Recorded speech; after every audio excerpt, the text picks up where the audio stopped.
Bom, meus caros, nesta segunda parte do vídeo comentado sobre o documentário da SIC sobre os problemas da moraria, que pelos vistos é só um, é o tráfico de droga, não há nenhum problema ligado aos imigrantes, como eu sempre previ que não ia haver. Há quem diga que isto pode ser, digamos, uma manobra de desviar de atenções para o verdadeiro problema de 10 mil imigrantes que ali estão registados e com certeza que não há lugar para eles, mas avançando, mesmo sendo este um outro problema, não sendo talvez o principal, mas sendo um grande problema, eu vou voltar um bocadinho atrás relativamente à primeira parte para tentarmos perceber porque é que quando aquela rusga aconteceu na Rua do Bem Formoso, pouca coisa foi apreendida, 2 armas brancas, um bocadinho de droga, pouca coisa. Aqui está a resposta dada pela própria reportagem da SIC. É claro que a reportagem da SIC não fala nos imigrantes, mas fala nos vendedores de droga. Vai dar ao mesmo. Não é só o consumo que acontece à frente de todos, o tráfico também, comandado a partir desta zona da moraria. Entrada vigiada permanentemente por pelo menos uma pessoa, na esquina do Largo do Terreirinho, sempre em comunicação com outra posicionada a alguns metros ao lado, à entrada da rua. A imagem que gravamos com um drone, a grande altitude, para não chamar a atenção, mostra como os traficantes antecipam as movimentações da polícia e controlam a entrada na Rua da Amendoeira, uma ruela estreita da moraria, há anos transformada em centro do tráfico. Ora, meus caros, aqui está a resposta. Traficantes ou dealers, ou pode não ser droga, pode ser outro tipo de crime, com telemóveis e com apitos, quando chega a polícia, como disse na primeira parte, ainda mal os carros começaram a chegar, ainda nem os agentes saíram dos carros e já toda a gente sabe que eles estão ali. E, portanto, cada um foge para onde quer e tem tempo para tudo isso. Toda a gente se prepara para quando vem a polícia, tudo aquilo desaparece durante umas horas enquanto lá está a polícia e tudo volta à sua normalidade, que não é normal, no momento quando a polícia sai. O principal estupefaciente que se vende aqui é o crack. A cocaína dos pobres. Literalmente cocaína. É pasta de cocaína misturada com outros componentes. Como é fumada, chega ao cérebro em poucos segundos. Dá um flash de prazer muito intenso, que não dura muito. A natural procura desse prazer faz com que continuamente se procure voltar a ter aquele flash, aqueles momentos de prazer. A pergunta que eu faço é: quem é que vende esta droga a milhares e milhares de consumidores? A sensação de prazer diminui drasticamente e logo aparecem as consequências. Grande instabilidade, paranoia, há quem chegue a imaginar que está a ser perseguido ou que tem insetos debaixo da pele. Precisa. Vejam estas imagens, são tiradas de drone. A polícia também tem drones de centenas de milhares de euros, pelo menos as Forças Armadas têm-nos. Alguns nunca levantaram voo, é verdade, mas isso é por algum problema. E o que esta reportagem mostra a toda a gente pode ser visto pelas polícias, se quiserem. Se quiserem, ou se alguém as mandar trabalhar. Do dinheiro para a próxima dose. A próxima dose é barata, mas o consumo sucessivo torna a cara. Isto fomenta a pequena criminalidade, fomenta o recurso ao trabalho sexual, fomenta o pequeno tráfico. Com uma dose a 5 euros, os consumidores mais pobres e com menos estruturas familiares são as vítimas perfeitas dos traficantes. Este é o flagelo da droga e é por isso que eu também publico esta parte do vídeo, para que os jovens, os meus alunos e os outros, todos os estudantes percebam que uma vez entrando nesta vida é muito difícil sair. E mesmo que consigam fazê-lo 10, 15, 20 anos depois, vocês têm a vossa vida destruída. Portanto, há coisas que não se devem experimentar e a droga é uma delas. Nunca experimentem, porque muitos de vocês ficarão agarrados para toda a vida. A pessoa quer ter pelo menos 7 ou 8 doses diárias e não é mais porque não consegue arranjar o dinheiro. Porque, na verdade, a gente tem visto pessoas que consomem crack 15, 20 vezes num dia. E olhem que este senhor sabe do que fala. A necessidade de procurar dinheiro para a próxima dose pode ajudar a explicar o que os vizinhos têm sentido na pele, especialmente nos últimos meses. Vou fazer aqui uma pausa para vos sintonizar para o objetivo destes 2 vídeos. Não sei se vamos para o terceiro, que isto ainda falta muito. Que é justamente o problema da droga. Sim, isso é um problema realmente sério, mas não é esse o principal problema daquela zona. Mas enquanto se desvia as atenções para a droga, não se aborda o principal problema, que é o da imigração ilegal, de termos ali 10 mil pessoas registadas como residentes, que é impossível, e mais do que isso, saber o que fazem essas 10 mil pessoas, porque ali não há emprego para 10 mil pessoas, nem para 1000 e se calhar nem para 500. Já assisti a inúmeros assaltos. No meu prédio já assistimos 2 situações de prostituição que foram reportadas à polícia. No interior do prédio? No interior do prédio, nas zonas comuns do prédio, tivemos uma situação de roubo num primeiro andar e o que aconteceu foi que, por volta das 5 da manhã, uma pessoa entrou dentro de um quarto onde estava a dormir uma criança de 12 anos, roubou mala e outros bens, voltou a sair do quarto. A criança apercebeu-se, mas conseguiu reagir e fingir que estava a dormir, portanto não aconteceu nada, essa parte é positiva, e avisou os pais quando percebeu que o invasor tinha saído do quarto. Vejam bem o que poderia ter acontecido. A média não teve a mesma sorte. Alguém entrou no seu quarto e não levou apenas uma mala, levou a própria criança e até hoje não sabemos onde é que ela está. As pessoas entram com maior impunidade em quartos onde há gente a dormir, onde os proprietários estão. É o segundo relato neste mesmo documentário em que isto acontece.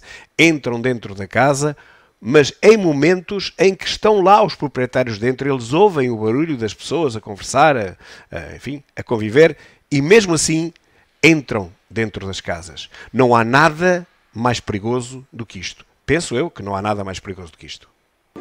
Não é o único assalto inusitado que já aqui aconteceu. Em agosto, o à vontade dos ladrões deixou os vizinhos desta rua incrédulos. Os assaltantes viram uma janela aberta no primeiro andar, um deles trepou por este cano da água da chuva e conseguiu entrar no apartamento. A família estava em casa.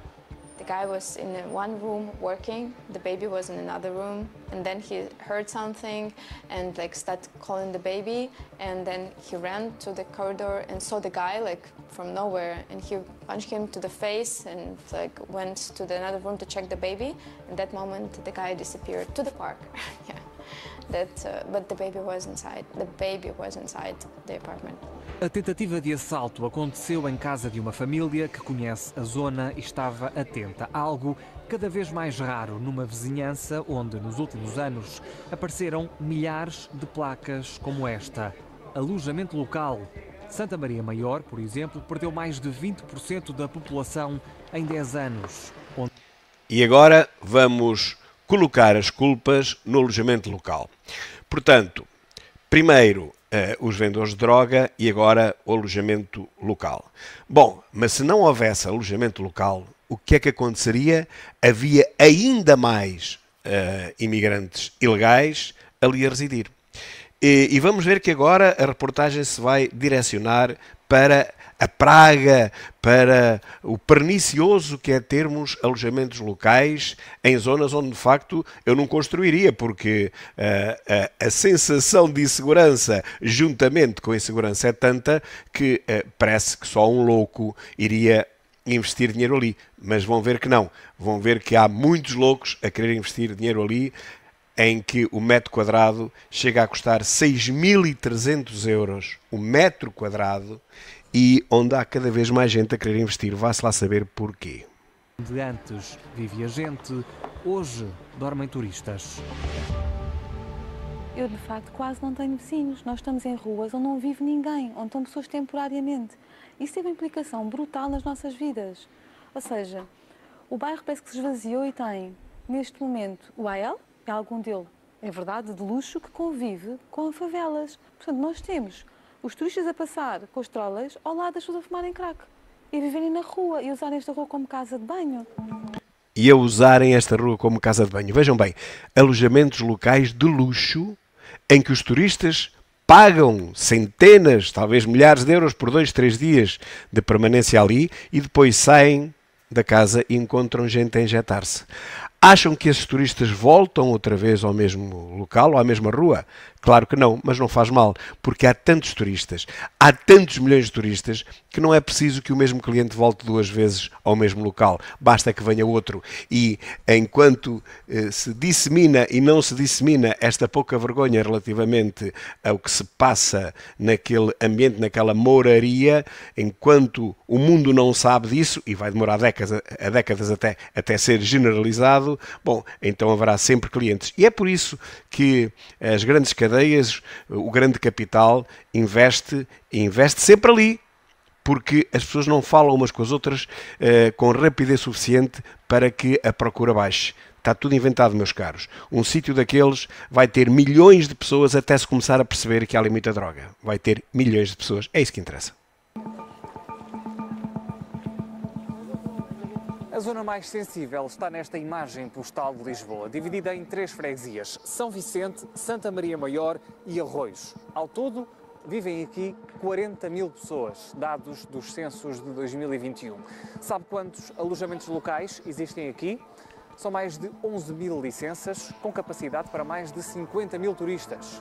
Ou seja, nestas 3 freguesias, há mais camas para turistas do que habitantes. Como se esse fosse o problema da moraria. Como se os turistas fossem criminosos, assaltassem casas com gente lá dentro, entrassem em quartos onde estão bebés a dormir, vendessem droga na rua ou a consumissem aos dealers, aos traficantes. Não, não é esse o problema. E para além desses 40 ou 50 mil, ainda terias que somar os 10 mil imigrantes que lá residem e que são, na maior parte deles, com certeza absoluta, ilegais, porque não podem residir tanta gente naquele espaço. Portanto, o problema é aquele de que tu não falas. Não é o dos alojamentos locais, porque se tivéssemos aquilo tudo cheio de alojamentos locais, de certeza absoluta que não tínhamos tanta droga, tanto vendedor e tanto traficante. Não tínhamos, com certeza. O problema é que há pouca gente, e a gente que há é gente que vai lá para consumir a droga. Esse é que é o problema. É o oposto ao que estás a tentar transmitir. This street, like with a lot of tuk-tuks going up with the tourists, and Google shows this way to go up to Miradora. And from my window, like during the summer, every day you hear how people said, "Hey, my wallet! Like stop!" Like or something. Hey, pay attention! Or they had some fight every day.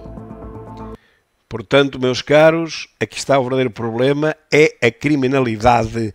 A criminalidade, aquela gente tem que sobreviver de alguma forma, eles não trabalham, o dinheiro não lhes vem de lado nenhum, a não ser da venda de droga. Os outros que a compram têm que arranjar dinheiro para a pagar. E como também não trabalham para tomarem 8 doses ou 15 doses de crack, não podem trabalhar, não é com o seu ordenado que vão comprar a droga. Está tudo explicado. Evitam de andar à procura de respostas para desviar as atenções dos portugueses.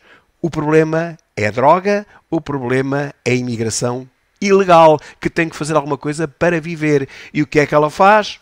Não serão todos, mas uma grande parte dela alimenta justamente esse circuito da droga, da venda de droga. Nós vemos centenas de pessoas sentadas na praça de Martim Muniz com mochilas ao lado. O que é que eles têm dentro das mochilas? Estão lá o dia inteiro. Estão a trabalhar?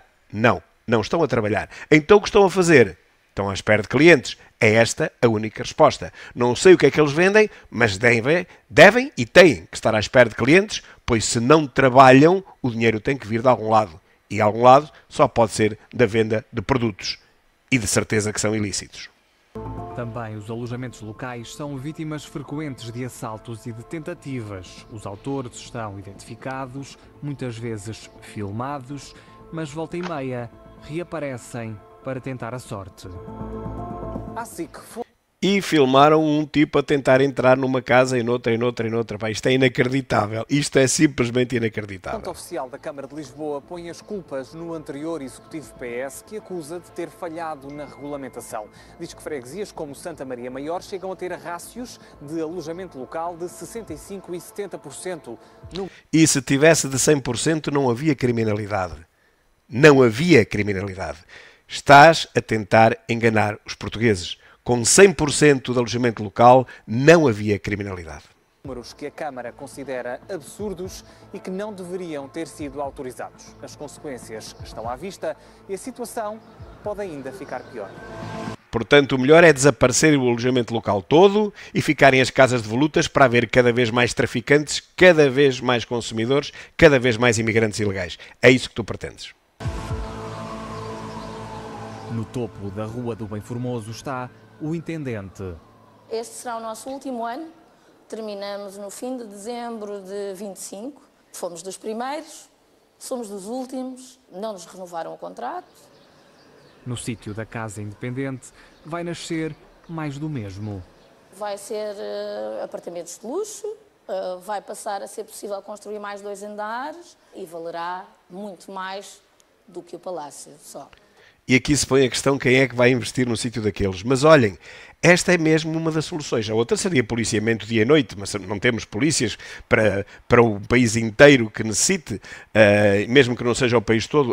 Só ali, teriam que estar alguns 100 polícias todos os dias para evitar que a droga fosse vendida.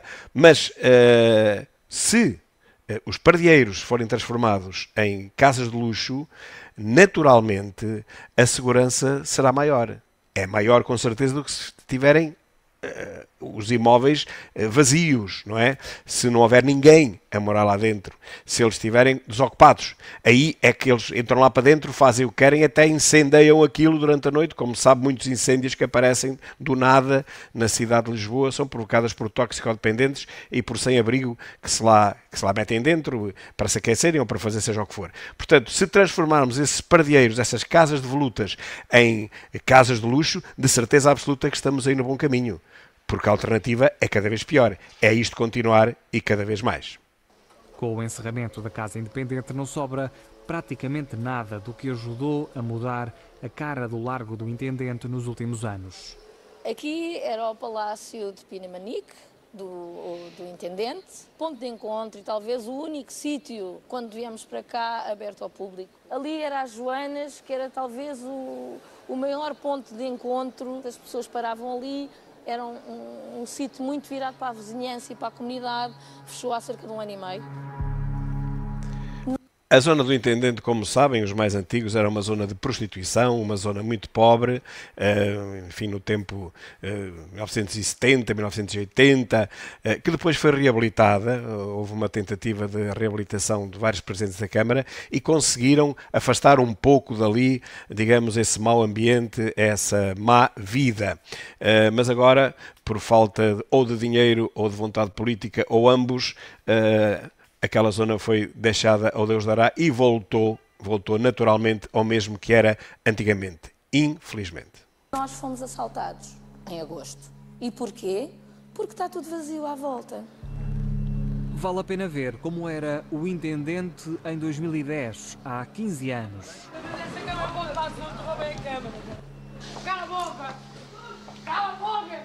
Já na altura, o problema era o consumo de crack, que, como hoje, acontecia em cada canto. O problema foi atenuado com o aparecimento de respostas sociais que agora não existem e teve uma ajuda simbólica. Para acabar com o estigma do Intendente, o Presidente da Câmara de Lisboa mudou o gabinete para aqui e reabilitou o Largo. E isso mudou tudo. Não foi só isso, mas ajudou a mudar. E claro que tínhamos que passar a mão pelo lombo ao António Costa. Vou ficar aqui na segunda parte, já vamos com 20 minutos, e vamos para a terceira parte para ver como tudo termina e como é a extrema-direita a responsável por toda esta desgraça no Intendente. Vamos lá, até já.